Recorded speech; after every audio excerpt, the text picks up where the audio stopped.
Hello everyone, this is Dr. Jin Han, and this is Marriage and Family Counseling or Therapy.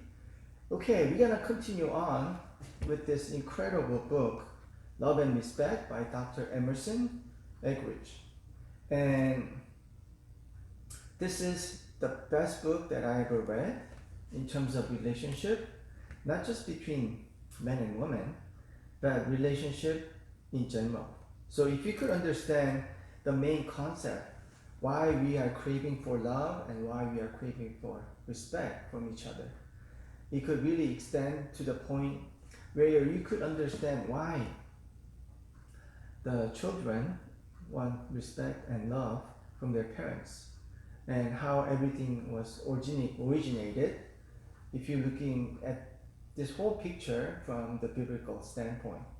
So let me do a quick overview once again, because like I said, if I could just recommend one book for a couple who's dating or who's thinking about getting married, or even parents who wants to teach their children how to manage their love relationship eventually, this is a book that I recommend highly. And not only it has a good biblical foundation to know the big picture, why things are the way it is, it also helps us to resolve all these conflicts and issues in a very practical manner. So if you could, I recommend you buy the book, and he also provides workbook. And if you could use the workbook, actually that's when you could really change things. So his whole perspective is that even though it depends on a person, some women needs more respect, it seems like, and some men wants love. But overall, if you look at it in a big picture from a biblical standpoint, due to the different roles that God has assigned for husband and wife, man needs respect and woman needs love. Okay? And let me just read this. So husbands are made to, hold on one sec.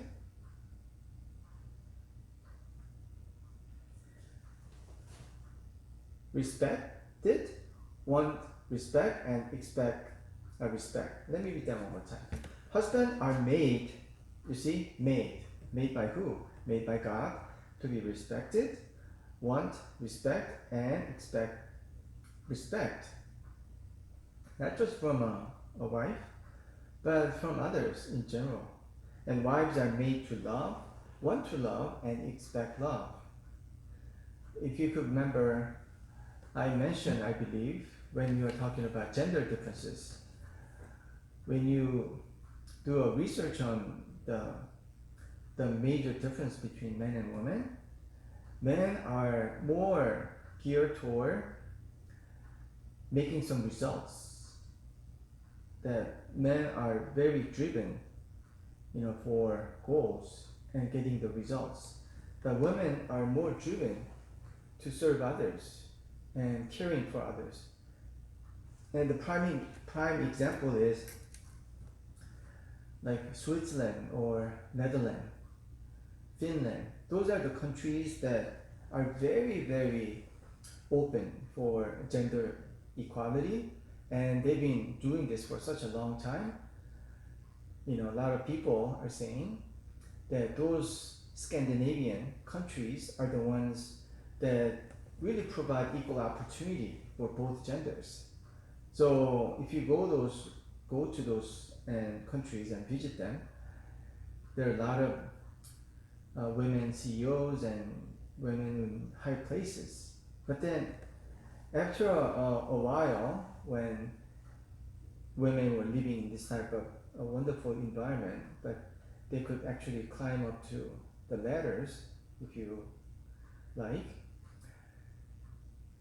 they found a very staggering, very interesting statistics that even though they could be the head of a company and doing all kinds of leadership roles, the more women are driven to the occupation that serve other people's needs, such as nursing.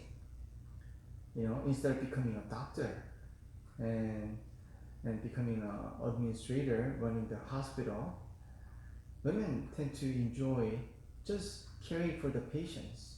You see? So you have to realize it is innate that women tend to care for others. You see? Not only they want love, they want to express their love to others. But men, they want to respect. Why? It's because of the role that they play. They want to be the leader. They want to be a fixer. You see? So when a husband feels disrespected, it is especially hard to love his wife because that's what he desires. And for women, when a wife feels unloved, it is especially hard to respect her husband. So without love from him, she reacts. Without respect from her, he reacts without love. So it's just going back and forth, and they go through a crazy cycle, according to Emerson. And since you're not getting the love you need, you disrespect your man. And for man's perspective, you're not getting the respect that you need, that you want, then you become unloving husband.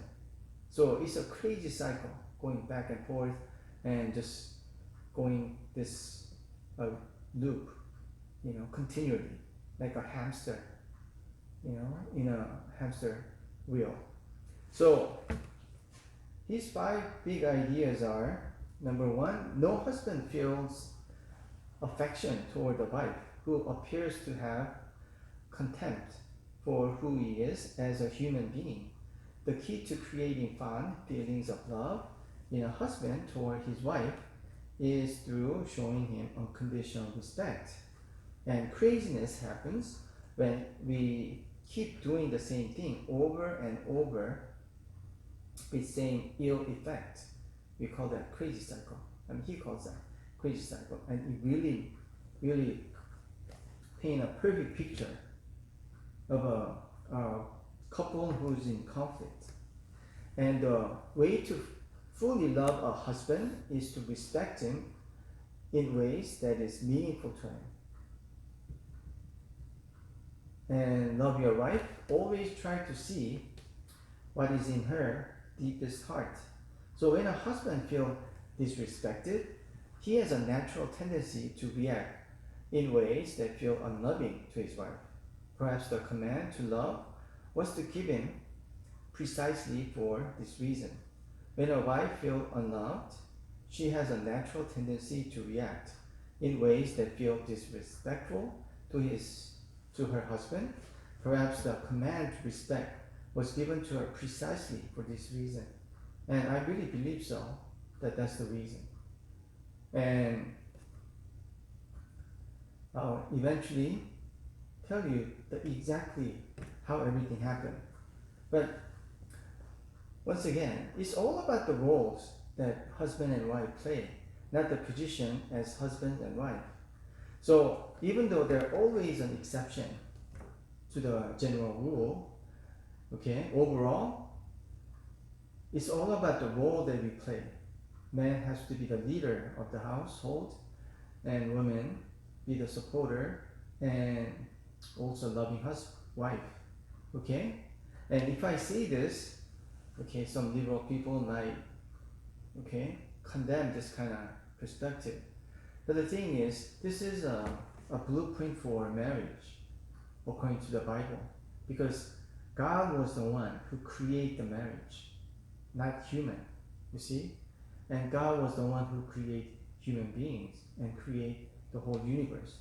So there is a certain laws and certain principles that we have to understand and follow. And that's the best way to really live a abundant life. My father was an engineer, and also he read lots of books when he was younger.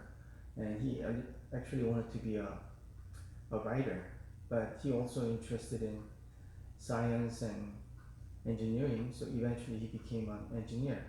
But when I was young, he always tells me, because he studied science and all, he said, there's a natural law that you cannot go against.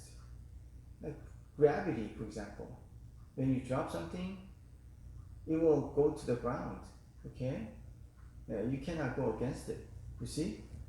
And just like that, marriage has a certain rules and certain principles that you just have to follow. Otherwise, you'll be doomed. So the issue that we all go through is that ever since Adam and Eve sinned against God, that intimate relationship with God was broken, and God could not teach them how to be a husband and wife, how to be a good parent. So after they were kicked out from Garden of Eden, even though they're supposed to die, but God didn't kill them. Eventually they experienced physical death, okay, but God gave them grace to continue to live for many years. So anyway, so in order to experience the complete love, we have to have a complete, size of all love according to the Bible, because the Bible talks about 3 different kinds of love: self-giving love, agape, and commitment is dominant. Agape love is a spiritual love, and friendship love is phileo. Intimacy is dominant. It's like a friendship, right? And even though friendship lasts longest, and according to John Gottman's research, friendship, becoming a friend to one another as a married couple, is a success to marriage. Okay, but anyhow, continue with the third one: infatuation love, eros love, passion, physical love. Passion is dominant, and phileo love is intimacy, which is deep understanding of each other and being a friend to one another. Agape is spiritual love that you need to commit regardless of what. So the thing is, it has to be embracing all 3, sides: agape, phileo, and eros. And the most dangerous one is just depends on infatuation love, because in any relationship, infatuation phase eventually goes down, and when you fall in love with someone, that's the first stage of love. Infatuation. You are so excited every time you meet your lover or boyfriend or girlfriend, and physically you are aroused and you really want to be with that person. And according to the research, actually the body produces love hormones that makes you happy, that makes you excited, and you have adrenaline pumping in your system that help you to become more romantic guy or very loving girlfriend, and it also helps you to become more masculine or feminine, you see. So even this love hormones doesn't last forever, according to the research, 3 months to 3 years max. So within those periods, you need to develop intimacy and also agape love, which you are committed to that relationship. So some playboys, they just enjoy eros love. When that love hormones are diminishing, they're looking for another subject so that he will be completely overwhelmed with this love hormones again, because it's exciting. It's like a high.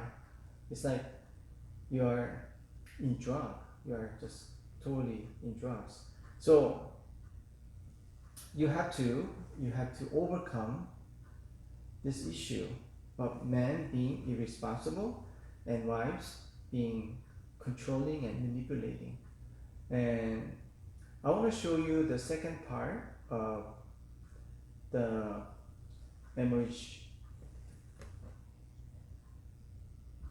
teaching, and then I'll explain at the end why everything just crumbled down. Okay, even though they were perfect couple, okay, made in God's image, why they failed so miserably. And because of their failure, we are experiencing all these consequences. Because in our DNA, okay, their bad thinking, bad habits, the trauma, and all those things are imprinted, okay, to generation afterwards. Okay, so let me show you the video. And as I mentioned earlier, I like Dr. Emerson McRich, because he is not only a very good pastor who has a very well balanced theology about this, he also have a PhD in marriage and family, and he's very practical. And if you watch the original videos that he had, okay, for Love and Respect, he's hilarious. He's really funny, even though in these videos he toned down.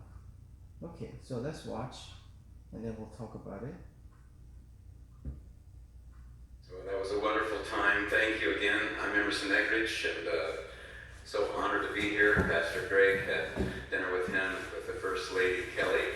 It was a wonderful, wonderful time meeting them, and what a joy for me to be here again. Sarah sends her regrets. We have been married since 1973. She's in Paris, France with my daughter and her husband and our new granddaughter, Millie, that we affectionately refer to as the Millster. But thank you for the invitation to be here. Have you ever received a gift that you really wanted, but you didn't know if you were going to get? It was a gift of great value to you, and you were hoping you'd receive it, but you were uncertain if in fact you would.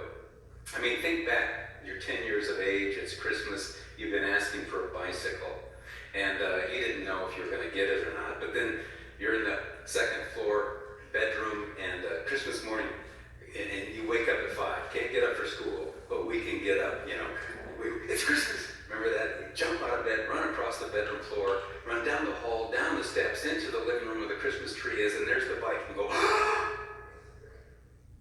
Remember when you receive a gift of great value to you, it's kind of like that moment, that breathless moment. Maybe you think back when he proposed to you, and he feigned, this whole thing a little bit, and out comes this box, and opened up, and there's this diamond, sparkling. When we first launched Love and Respect, the chaplain of the Yankees, B.J. Weber, is a good buddy of mine from way back when we were in seminary together.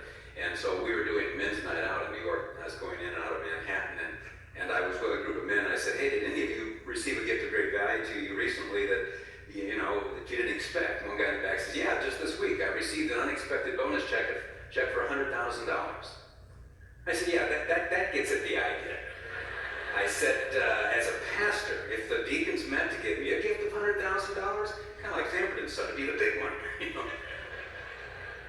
Actually, it's kind of a great way to get rid of a pastor.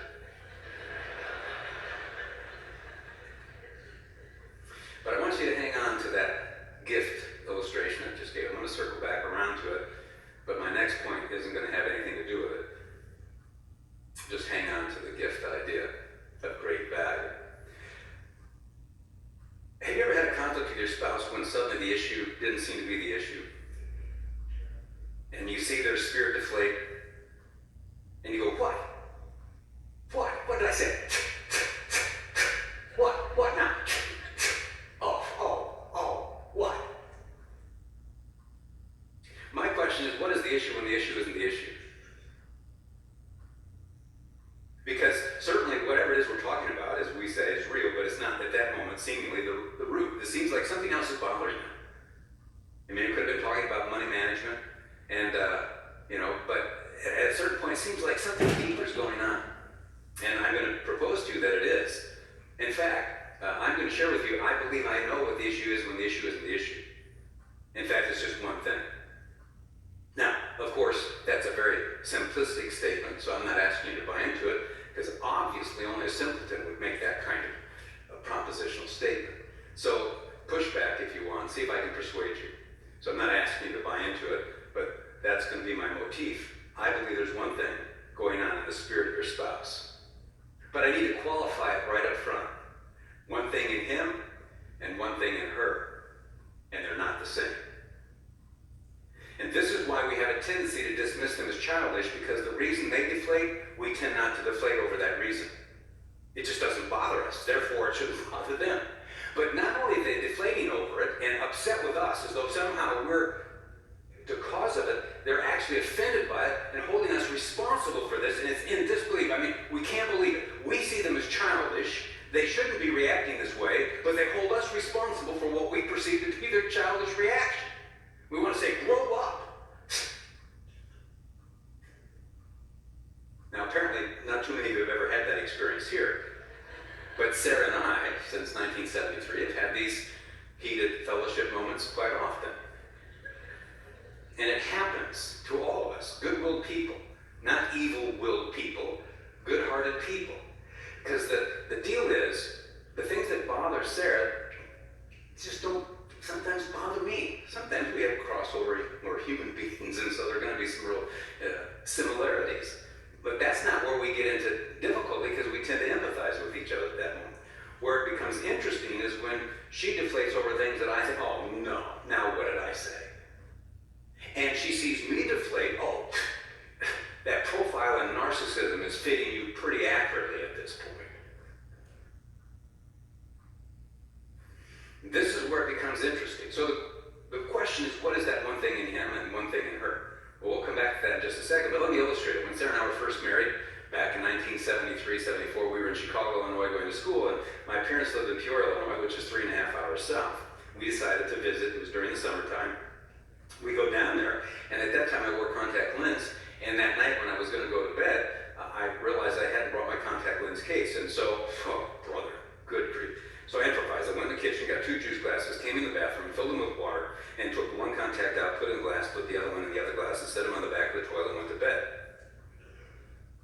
And then got up in the morning and, poured out that one, put it in, poured out the other, and there's no contact. It is gone. I can't, it's nowhere. I look everywhere. I finally go out. Sarah's talking to my mom and dad, and I said, Sarah, did you use one of the juice glasses in the bathroom last night? No.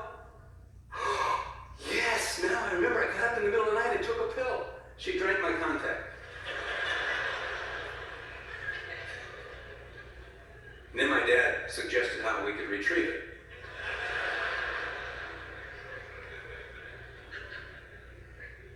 Well, I couldn't believe it. I said, Sarah, I can't believe you drank my contact. We started this heated fellowship. Starting to get triggered here. I can't believe you drank that juice glass. Well, I can't believe that you put your contact in a juice glass in the back of a toilet. I said, well, I can't believe you drink out of a juice glass in the back of a toilet.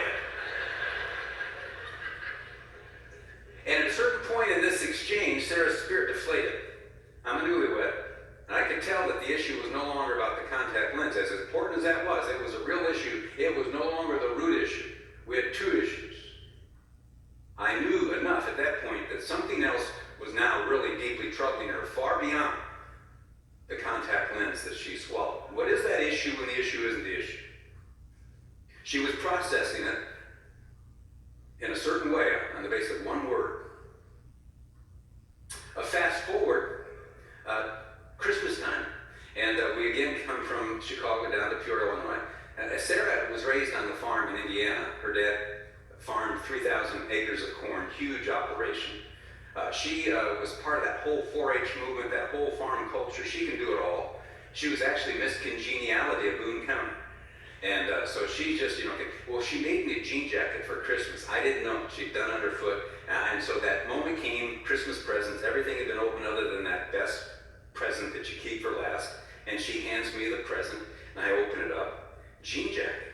Thank you. And I put it on. And she says, you don't like it? No, I do like it. She said, you don't like it? No, I do like it. You don't like it? Sarah, I like that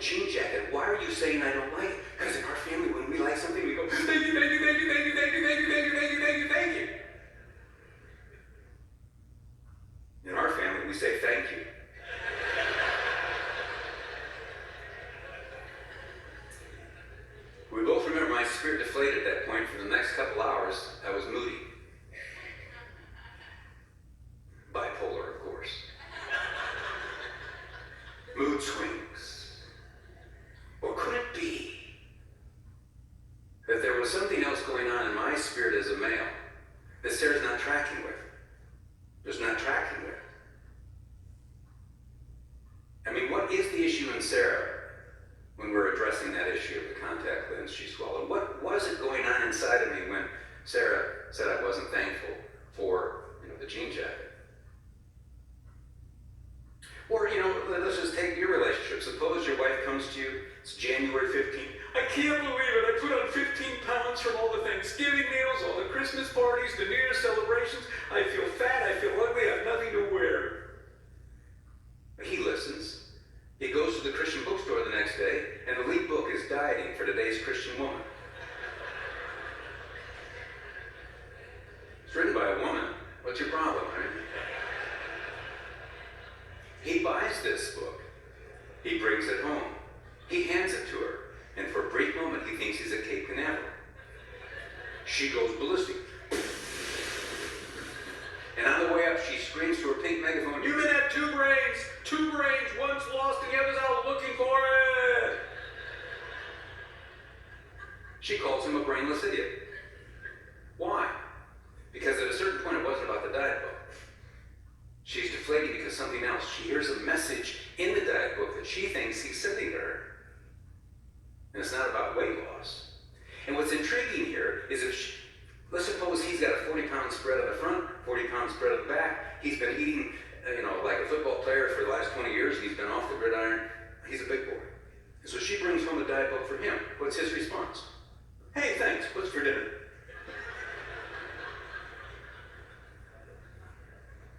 Or her best girlfriend comes over with that diet book. "Here, I got you this diet book. Oh, you're so sweet. Hey, should we do this again? Together? I mean, let's..." Whoa. Why did she go ballistic? Because she hears a message she thinks her husband's sending to her that she doesn't think her BFF is sending to her.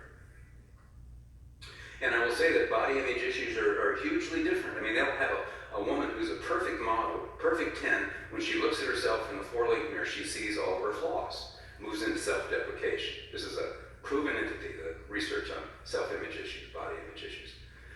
This 40-pound spread front back guy, he sees himself in the floor-length mirror. What's he see? Atlas. He can bring Atlas out anytime he wants. He just doesn't want to right now, okay? But he knows there's a six-pack in there. It's true. Now, are there men who primp and do that kind of stuff, and are the women indifferent to appearance? Yes, think bell curve. My academic background, there's exceptions to everything. And some people will, as I've said before, they work hard at being the exception.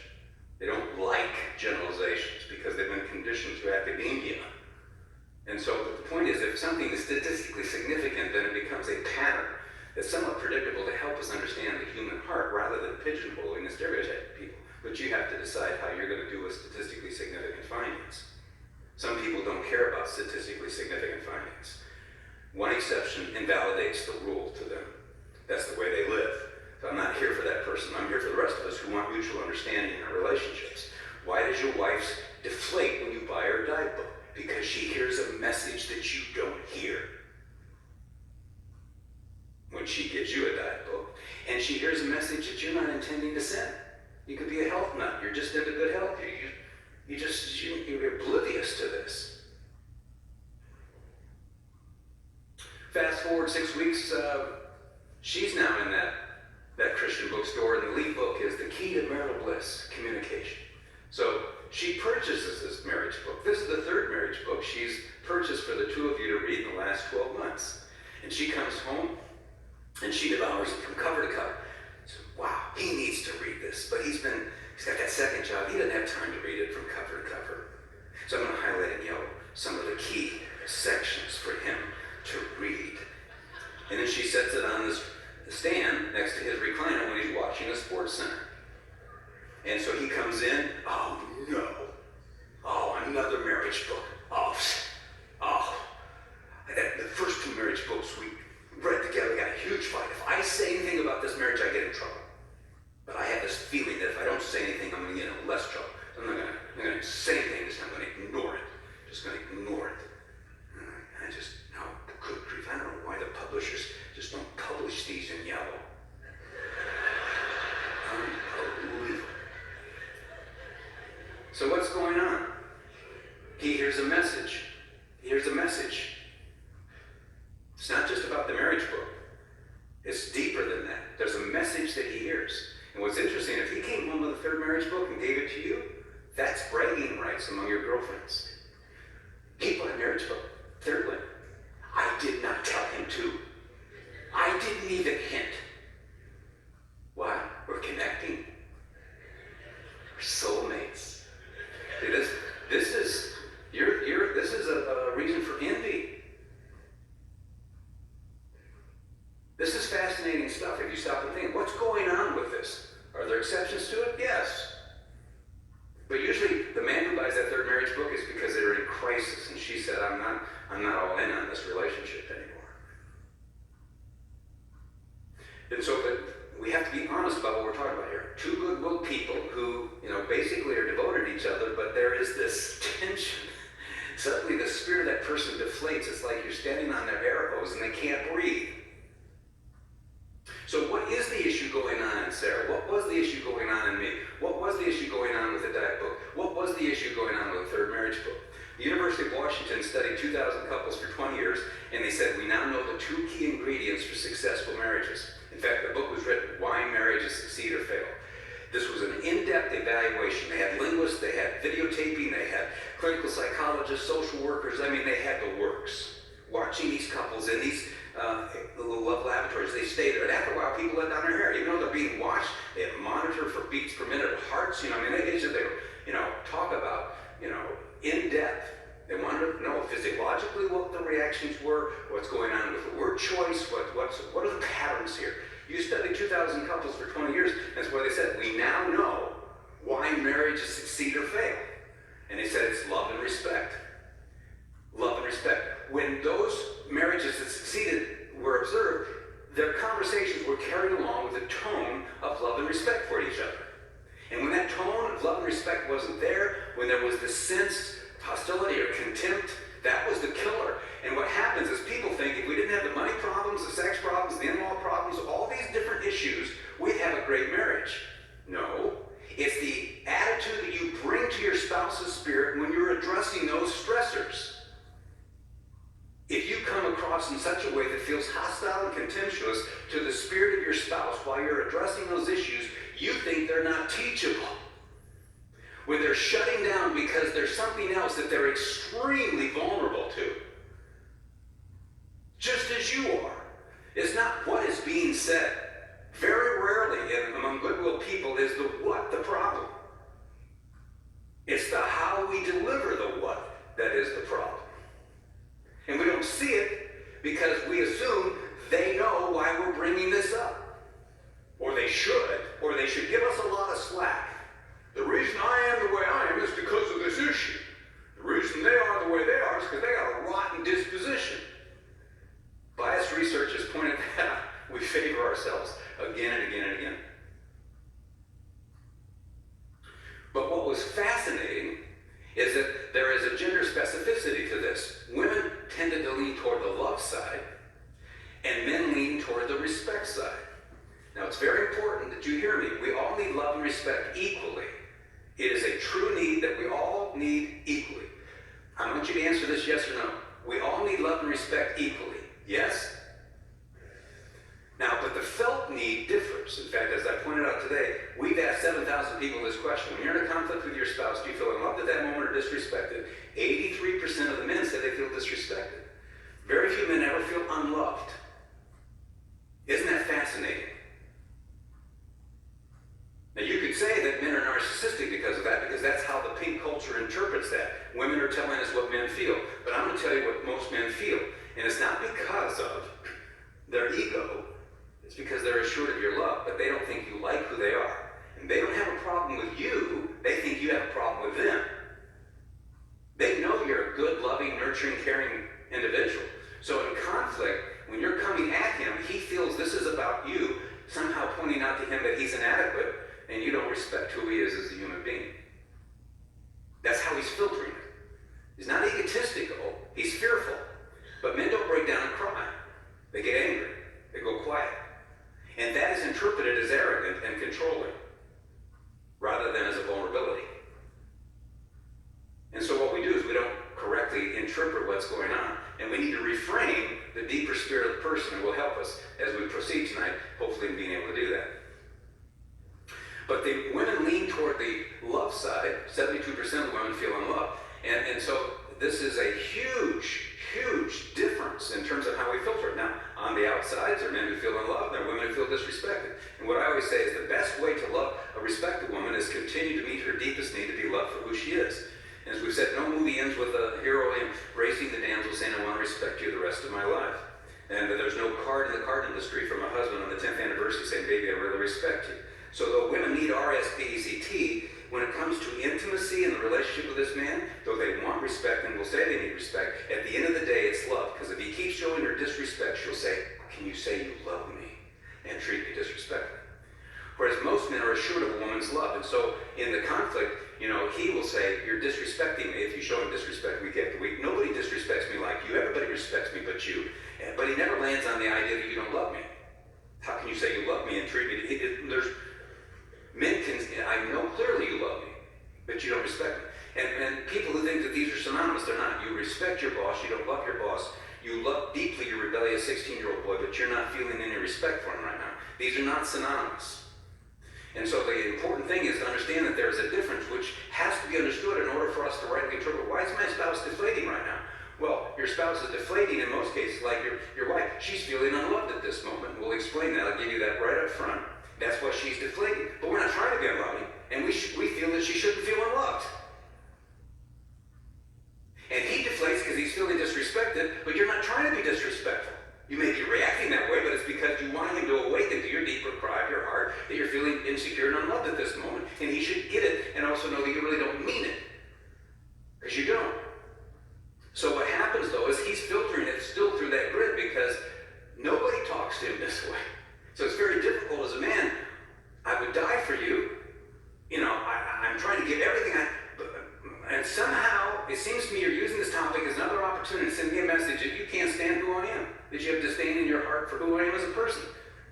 Particularly because women do create lists, the negative list. It moves from that positive, looking up, that glow, to 6 things about him that you really don't like.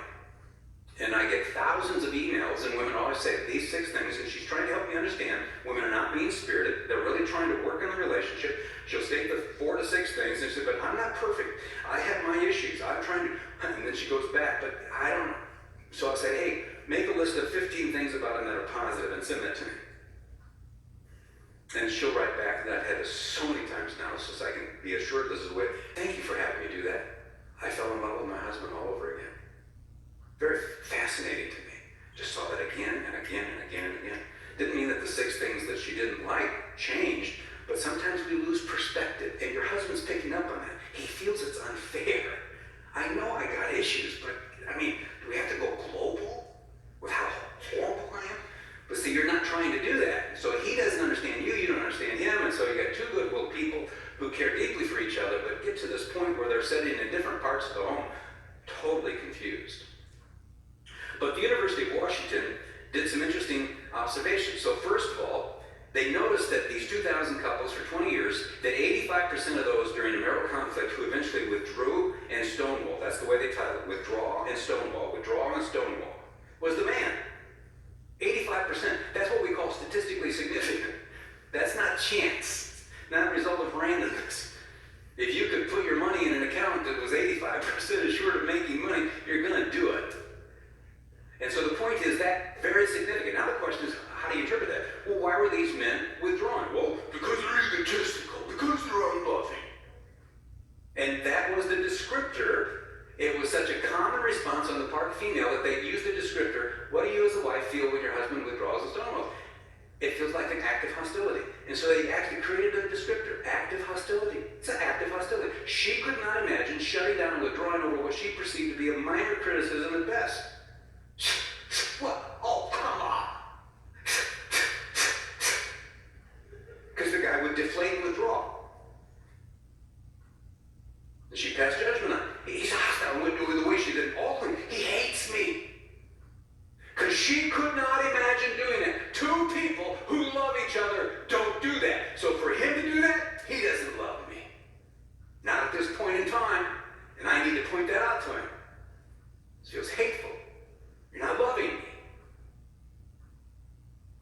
and then you say it in a way that's disrespectful, now you got an interesting dynamic going on here.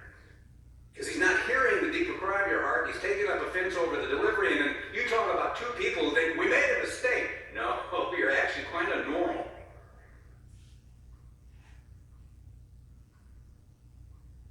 But the men, why were these men withdrawing? Well, remember, as I said today, they were measuring the BPMs, the beats per minute of the heart. And during these conflicted moments, the men's heartbeat's got the 99 beats per minute. That's warrior mode. So when a man is in that kind of state, he has to calm down. And he knows if he continues to have this face-to-face heated fellowship, it's going to escalate. And he doesn't want it to escalate because men know physiologically they can lose that. So they have to withdraw because that's honorable. Among us as men, the honor code dominates. So when we're in heated moments with our best buddy, we drop it, forget it, and we exit because the relationship exceeds this issue on the table. You are more important to me than this topic. And when we have that moment, my best friend doesn't go, Emerson, you come back and talk to me. He's not in my face because he's not insecure about this. But when a woman is insecure and that disconnect happens, it's threatening at the core of her being. It's just like she is frightened. She's 3 conversations away from her perception, this thing of him walking out on her.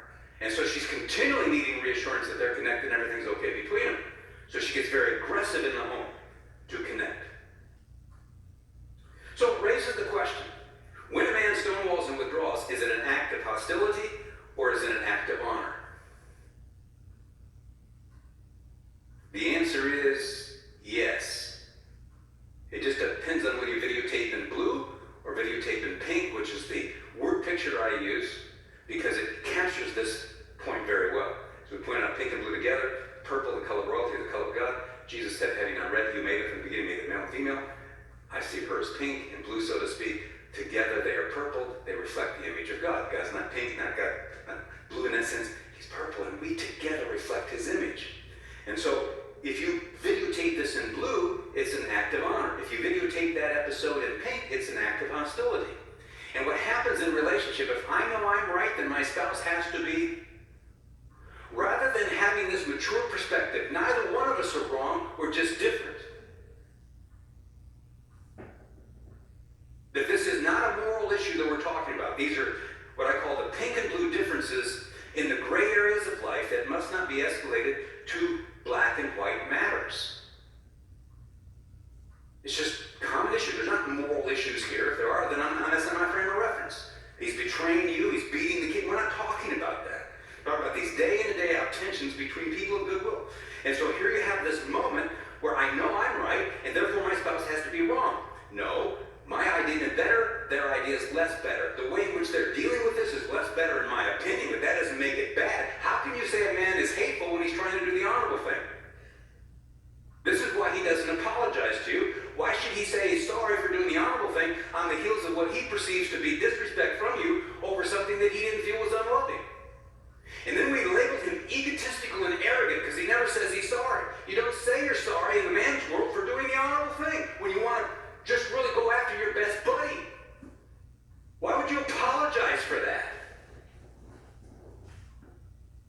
But the culture of intimacy is pink in this culture.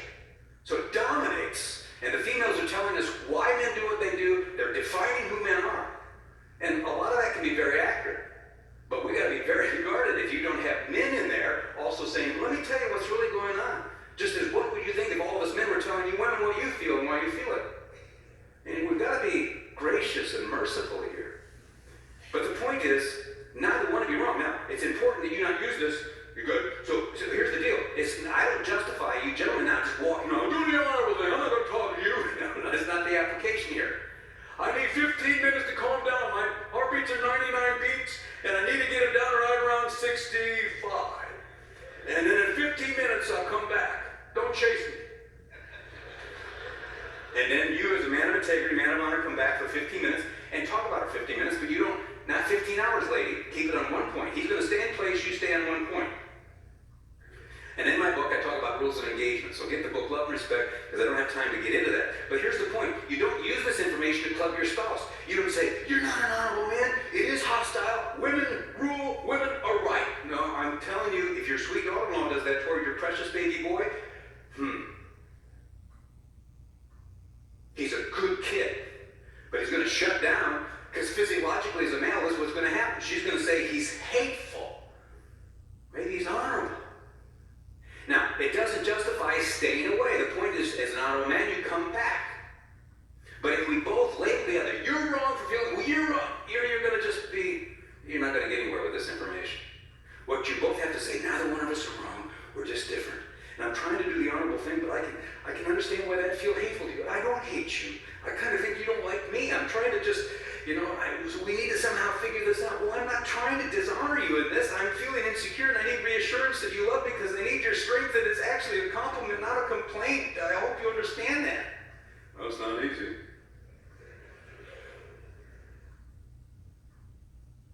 That's the way you would have done it when you were first meeting. Courtship. You know how to do these things. You have the skill and knowledge, but we get to a point where we get annoyed with each other. It keeps happening. We're oh, come on.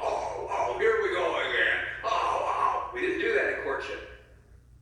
Because we didn't think this would continue to happen. So we were... But the researchers also studied the women on the other side of the equation. And the other side of the equation is that they were criticizing, complaining, criticizing, complaining, criticizing, complaining, criticizing, complaining, criticizing. And I knew it wasn't politically correct, but that's the linguist. That's what it is. Criticism, complaint, criticism, complaint. So the men were asked, what do you feel when she criticizes and complains? It feels like an act of contempt. It feels like she's using this topic, sending a message. You can't stand who I am as a person. But we know from all the research, I have my doctorate in family studies, all the scales on nurturing, caregiving, women are off the chart. You talk about the virtue of love and care. I know why she's moving toward him, because she cares. She criticizes because she cares. She criticizes not because she's trying to control, but because she cares. So it raises the question, is it an act of contempt or an act of care? Yes. It just depends on whether you videotape in pink or blue.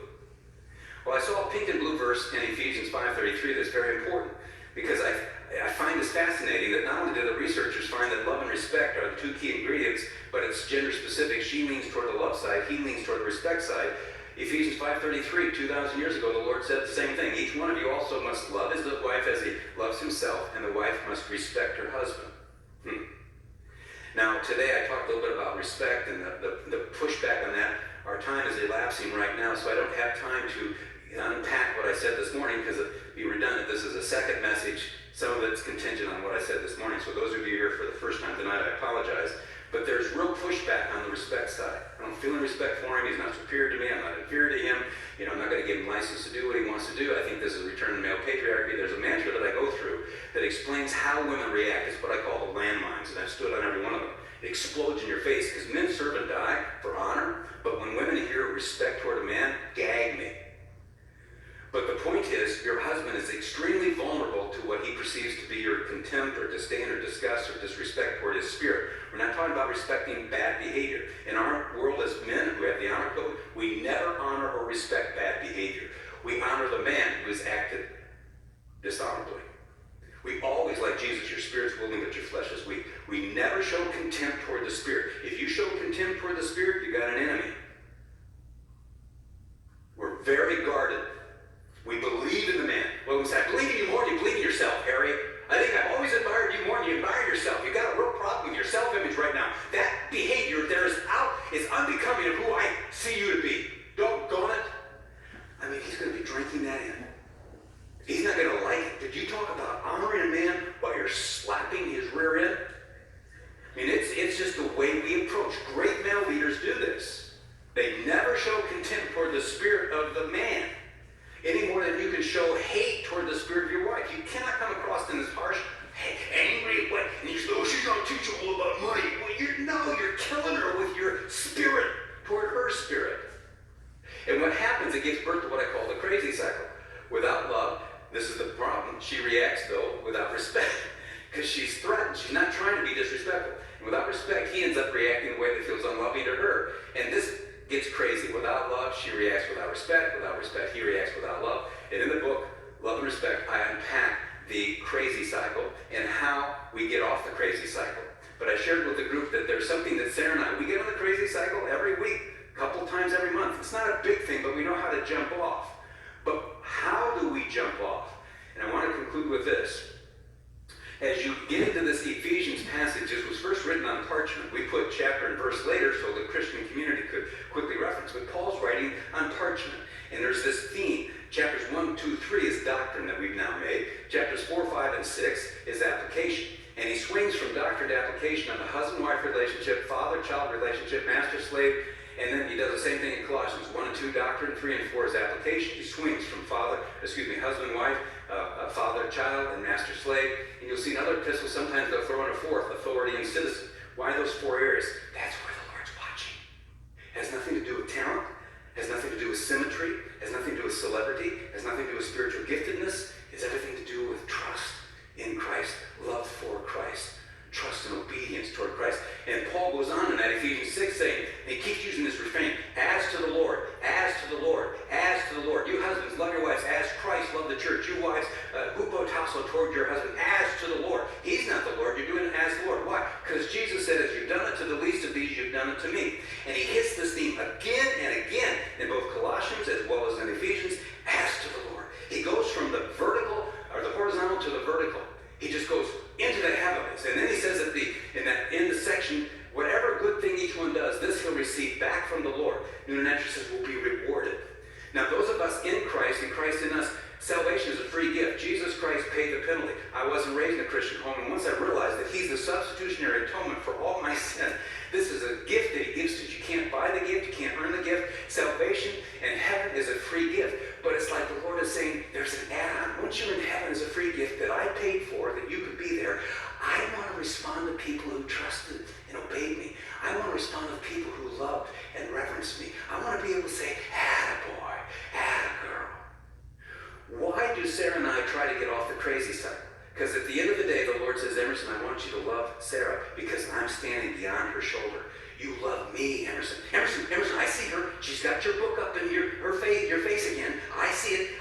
Oh, wow, I heard what she said. Emerson, don't walk away. Emerson, no, she's not. She's insecure right now. Emerson, unto me. Attaboy. Yet, oh, wonderful. You said you're sorry. Been a long time. Wonderful. Oh, you even asked her to forgive you. Wow. Unto Christ. Sarah, unto me. No, I see Emerson ignoring you. No, I know he's using the excuse that he's tired. No, I see, beautiful move. Hand over your mouth, Sarah. Beautiful move. Two for 2 hands. Oh. But what I want you to envision is you've got to see Jesus Christ beyond the shoulder. Sam Mosier, who was up in Nickelodeon, said to me, my marriage is about Christ and me. I never even thought about that before. I never connected my marriage to Christ. Is anybody reading Ephesians and Colossians? It's all about that. Your spouse affords you the opportunity to hear well done from Jesus Christ.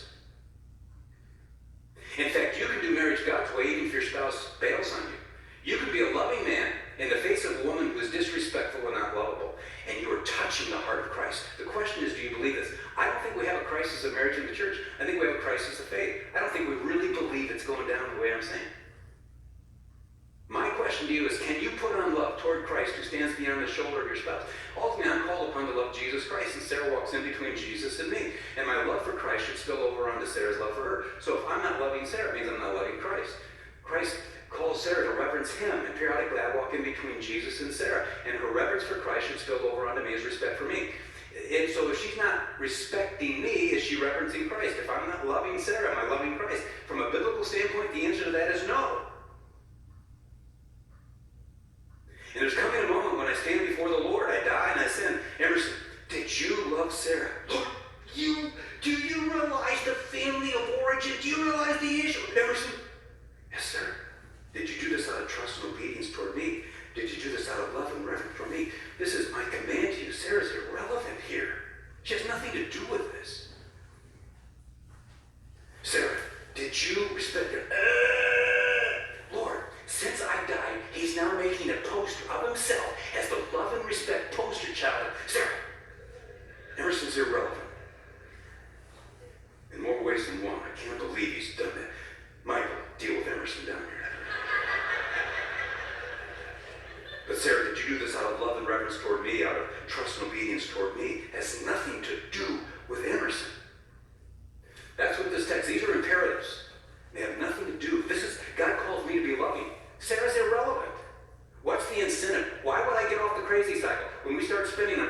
you ran? Why would I jump off of this thing? Because at the end of the day, Christ is present. Do I fail? All the time. Proverbs 24:16 says, a righteous man falls 7 times, but arises again. You've got to get up. You can't be defeated by defeat. You got to get back up. And here's one of the reasons why. Sadducees and the Pharisees were 2 groups. The Sadducees did not believe in the resurrection of the dead. And they gave this story about the 7 sons. All of them died, and then she died. And then the resurrection, whose wife will she be? Well, it was a trick question because they didn't believe in the resurrection of the dead.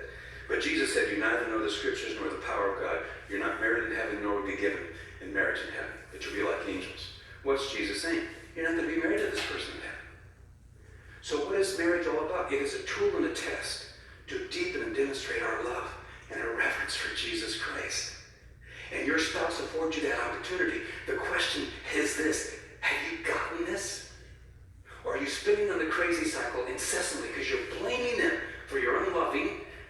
I'm not obeying you, Jesus Christ, because this woman is dissing me and I can't obey. There needs to be a footnote that I'm an exception. In the Greek, I think it's there. Parchment, hey, Harry in 2020 is an exception. You ain't gonna find it. But here's what I believe. It's coming this moment. You stand before the Lord and he says, well done. You did this. You got it. Well done. Good and faithful servant. You were faithful in a few things. I'm going to put you in charge of many things. Enter the joy of your master. Really, Lord? Yes.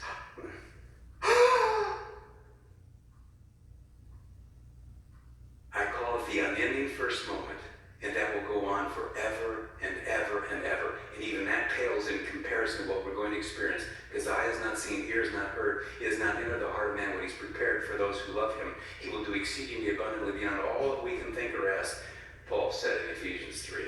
Some of you have no idea what's coming, because the Lord does not want you to know. And it all hangs on where he's watching first and foremost when he swings from doctrine to application, the husband-wife relationship. That's what he's watching, because that's what's important to him. And what is foolish in the world is the wisdom of God. And the wisdom of God is the foolishness of the world. The world said it's foolish to put on love toward a disrespectful woman. It's foolish to put on respect toward an unloving man. I'm talking about being in harm's way. You get out of harm's way. I'm talking about 2 goodwill people who don't like each other because they've been spinning on the crazy cycle. And the world would say, if you do that, you're a fool. And God says, you are the epitome of wisdom to me. And I'm going to reward you throughout eternity. Let's pray together. Lord, you know our hearts. You know that we are inadequate and that we fall short. But we caught a bigger vision, that marriage is a tool and a test to deepen and demonstrate our love and reverence for you. And maybe there's someone here tonight who is a husband and wife who wants just prayer because they want to come forward, not because there's something wrong, but because your Spirit is calling them to a deeper commitment to you. And they're coming forward as a declaration. We want to do it even better. We want to do it right. And Lord, we are honored by their willingness to make that decision tonight. Thank you for their example to us. But again, we want to be those who trust your word, follow your word, and how to jump off the crazy cycle, because at the end of the day, it's not about the person standing in front of me. It's about Jesus Christ beyond the shoulder of my spouse, who one day will say, well done, well done, well done. Hey, thanks for watching. To find out. Okay, even though it was rather long, you have to realize that we had to pay money to listen to his seminars.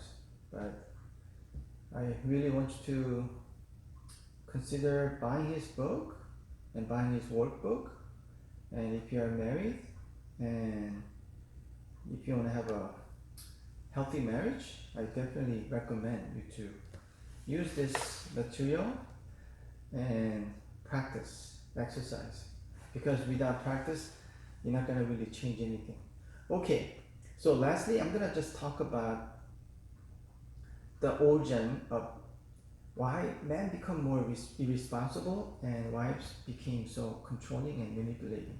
Okay, so if you read book of Ephesians chapter 5, actually from verse 1, but then I'm going to just go into 22 to 33, but let me read from 22. It says, wives, submit yourself to your own husband as you do to the Lord, for the husband is the head of the wife, as Christ is the head of the church, his body, of which he is Savior. 25. Husbands, love your wives just as Christ loved the church and gave himself up for me.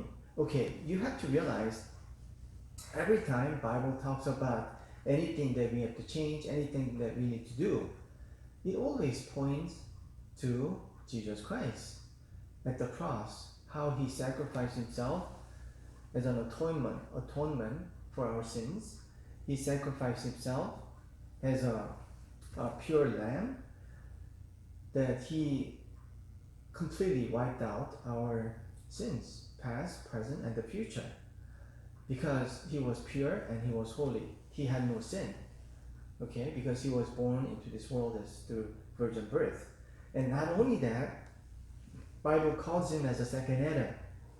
So everything he did from day one, he became a type, archetype, a new example for us to follow, because Adam and Eve messed up and they really didn't show us the true good example. So Jesus had to come and show us a true life of an obedient son and daughter. You see? And that's why Jesus is called as a second Adam. You see? And that's why Jesus never married, never had kids. The Bible always talks to us about following after Jesus' footsteps. So even Ephesians, if you read from verse 1, chapter 5, verse 1, it talks about you have to have the mind of Christ. Then you could do all these things. Without it, you cannot practice wives submitting themselves, okay, to their own husband. Just as we're supposed to submit ourselves to the Jesus Christ being the head. And husband, they cannot, sacrifice to the point of death, just like Jesus did, which shows us the true love and being responsible, okay? And how come we have this problem? Man has been irresponsible, running away from their responsibilities, and wives are constantly nagging their husbands and trying to control them and all these things. You have to realize it originated from the book of Genesis. You see? You have to realize the serpent was more clever than any of the wild animals the Lord had made. And serpent said to the woman, did God really say, you must not eat from the tree, a fruit from any tree in the garden? The woman said to the serpent, we may eat fruit from the trees in the garden, but God did say, you must not eat the fruit from the tree in the middle of the garden. Do not even touch it. If you do it, you will die. Okay? You will die. That's what you remember. You will certainly not die. Okay, servant now deceiving her with lies. The servant said to the woman, God knows that when you eat from the tree, fruit from the tree, you will know things you have never known before. Like God, you will be able to tell the difference between good and evil.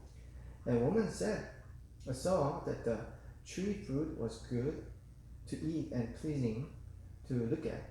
She also saw that it would make a person wise. So she took some of the fruit and ate it. She also gave some to her husband who was with her, and he ate it. You see? So both ate it, okay? Deception and lies, and they were given into this desire to be like God, even though they were already created in the image of God. Obviously, we cannot be God. God is completely different from us.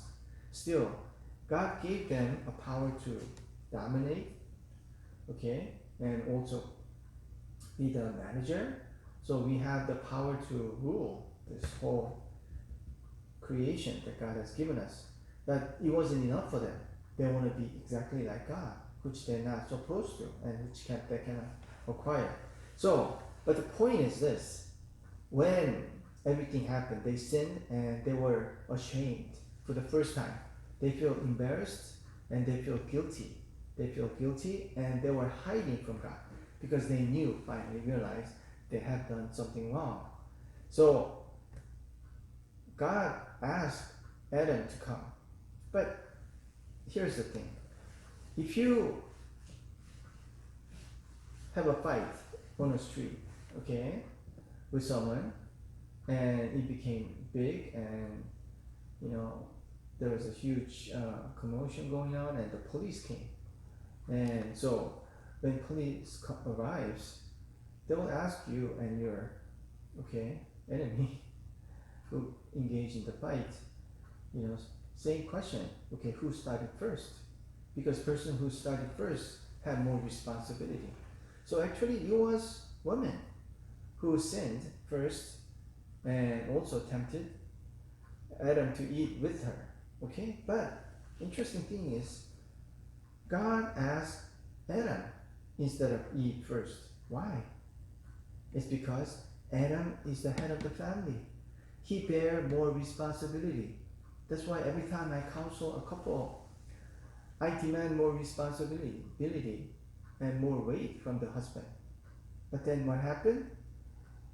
Instead of taking responsibility and saying, okay, I'm the one who's supposed to be responsible for my whole household, especially including my wife, I'm the guilty one, please punish me. Instead of saying that, he was becoming so coward and saying, it's the fault of the woman that you put here with me. She gave me some fruit from the tree and I ate it. Okay? What is he saying? He didn't even refer to her as Eve, didn't even use her real name, but just put her down like as a woman. You see? Completely different attitude compared to what he mentioned her when he first met her after God created her. He said, she's the bone of my bones, flesh of my flesh. Now it's just a woman, you see? Then the Lord said to the woman, what have you done? And the woman said, the serpent tricked me, and that's why I ate the fruit. You see, she was also blaming the serpent instead of saying, okay, God, I messed up. I'm sorry.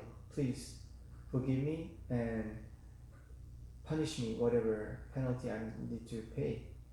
So she did the same thing, but what Adam did was more severe.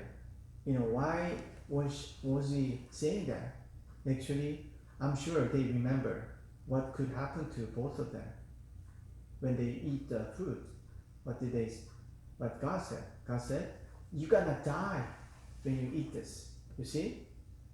So what Adam did was a very cowardly and not being responsible. He's saying, basically, this is a shocking, it could be a shocking revelation, but what Adam was saying, don't kill me, kill her. You see? She's the guilty one. I mean, he was just trying to save his life by blaming her. You see? What a cowardly way to react.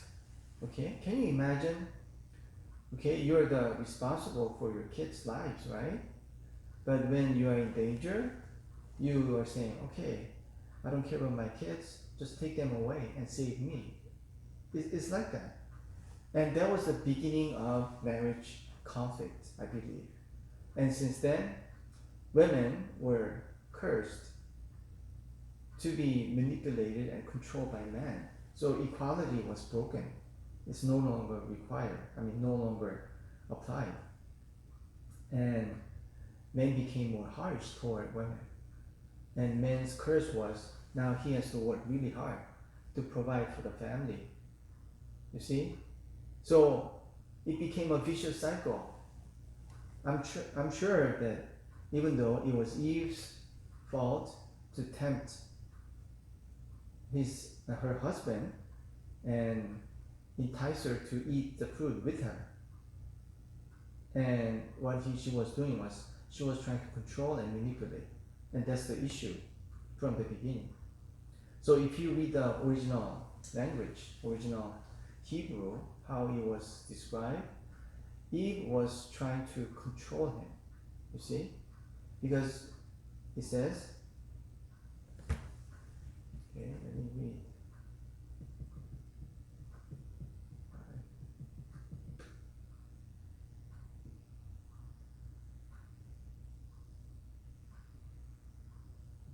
Okay, so I am putting curse on the ground because what you did, all the desert life, you'll have work hard.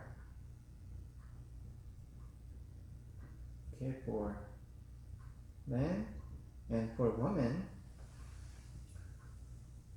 I'll increase your pain when you give birth, and you'll be in great pain when you have children, and you will long for your husband, and he will rule over you.